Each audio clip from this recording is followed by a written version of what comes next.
हमारे साथ शैलेंद्र सिंह जी जुड़ गए हैं, आईपीएस अधिकारी जिन्होंने जब्त किया था वो हथियार AK-47 मुख्तार अंसारी के पास से। शैलेंद्र जी, आज मुख्तार अंसारी की मौत हुई है, लेकिन मुख्तार अंसारी का पूरा जो इतिहास है उसकी बात की जा रही है। मुख्तार अंसारी के व्यक्तित्व के अलग अलग पक्ष, जिसमें सबसे ज्यादा 62 मामले और वो हथियारों का मामला जिसमें आपने वो हथियार जब्त किया था, वो मामला भी आज चर्चा में है।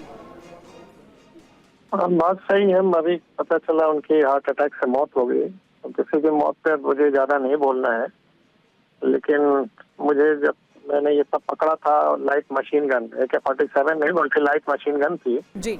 और वो घटना है जनवरी 2004 की। आज 20 साल हो गए उस घटना को। और उस समय मुलायम सिंह जी की अल्पमत की सरकार थी, इन लोग सपोर्ट करते थे।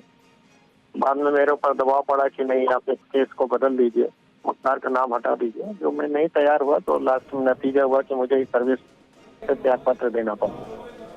ये बात सही है, लोग जैसा कर्म करते हैं वैसा सामने आता है। देर होता है लेकिन अंधेर नहीं है ऊपर वाले के न्याय में।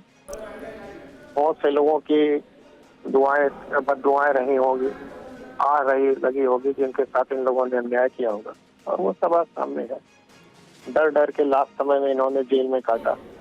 अभी कुछ दिन पहले मैं देख रहा था, न्यायालय से गुहार कर रहे थे कि मुझे खाने में जहर दिया जा रहा, मुझे फला दिया जा रहा। ये उनका डर था और उसी डर में शायद इनकी हार्ट अटैक भी हो गई। शैलेंद्र जी, आपने लाइट मशीन गन जैसे कि बताया और वो बरामद की थी और उसके बाद दबाव भी आप पर आया, लेकिन आप डटे रहे। वो घटनाक्रम भी अगर आप हमारे साथ साझा करें कि क्या कुछ हुआ था तब, और तब मुख्तार अंसारी का रसूख था बहुत ज्यादा उस इलाके में, उसके बावजूद आपने वो जब्त भी किया और उस मामले में मुख्तार अंसारी का नाम भी रहा।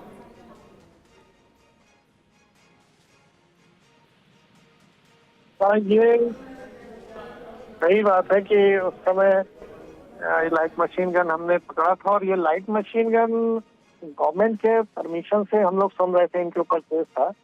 और ये बेसिकली कृष्णानंद राय को मारने के लिए ही खरीद रहे थे, क्योंकि उनकी बुलेट प्रूफ गाड़ी राइफल के अगेंस्ट में थी और लाइट मशीन गन उसको भेज देती। तो खैर उस समय ये पकड़ लिया गया और कृष्णानंद जी को करीब 1.5-2 साल और जीवनदान मिल गया, वरना उसी समय मार दिए उसे लोग।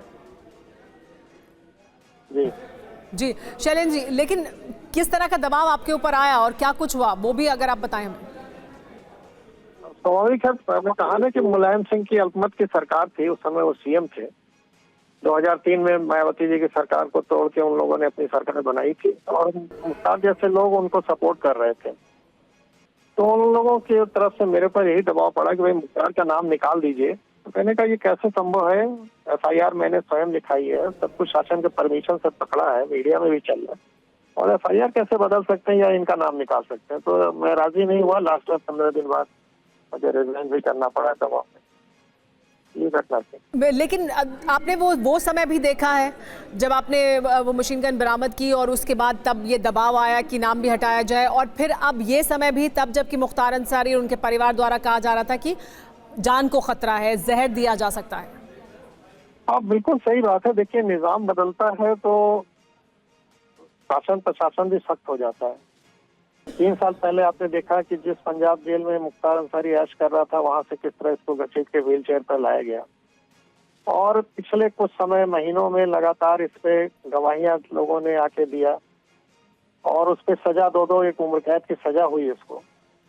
तो निजाम बदला, योगी जी की सरकार आई, गवाहों को प्रोटेक्शन मिला और उसका नतीजा आपने देखा कि इनको सजा धड़ाधड़ होने लगी। और खुद ये जो सबको डराते थे वो लास्ट में इन्होंने डर के कैसे जीवन जिया है, और उसी डर का नतीजा हार्ट अटैक के रूप में आज मौत हुई इनका सामने है। तो जो जैसा करता है लास्ट में वो तो करनी और सामने आती ही है। जी शैलेंद्र जी, बहुत शुक्रिया TV9 भारतवर्ष से बात करने के लिए। शैलेंद्र सिंह हमारे साथ जुड़े हुए थे, पूर्व IPS अधिकारी जिन्होंने लाइट मशीन गन बरामद की थी मुख्तार अंसारी के पास से, और उनका ये कहना कि जो जैसा करता है वो भरता है। यही प्रतिक्रिया कृष्णानंद राय के बेटे ने भी जाहिर की। हमारे साथ सभी लोग बने हुए लगातार, लेकिन पंकज देखिए, अभी शैलेंद्र जी जुड़े थे, पूर्व IPS अधिकारी, उन्होंने बताया कि कैसे तब का रसूख था मुख्तार अंसारी का, लेकिन उसके बाद समय बदला। समय तब बदला जब रोपड़ जेल से जबरदस्ती लाया गया वापस। तमाम तरह की दलीलें तब भी दी गई थी मुख्तार अंसारी और उनके परिवार द्वारा, लेकिन लाया गया था बांदा जेल में और यहां रखा गया।